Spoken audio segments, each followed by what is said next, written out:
ഇന്ന് പല ആളുകളിലും കണ്ടുവരുന്നൊരു കാര്യം, 10 കാശ് രാജാതിരാജനായ അള്ളാഹു അവർക്ക് കൊടുക്കുമ്പോൾ എത്രയോ അഹങ്കരിച്ച് അവർ ധൂർത്തടിച്ചുകൊണ്ട് മുന്നോട്ട് പോവുകയാണ്.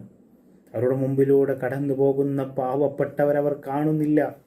ഒരു നേരത്തെ അന്നത്തിന് വകയില്ലാത്ത പാവങ്ങളായ ആളുകൾ നമ്മുടെ മുമ്പിലേക്ക് കൈനീട്ടുമ്പോൾ അവരവരുടെ കരങ്ങളെ കാണുന്നില്ല. അഹങ്കാരത്തിൻ്റെ അഹന്തതയോടെ, അഹംഭാവത്തോടെ അവർ മുന്നോട്ട് പോവുകയാണ്.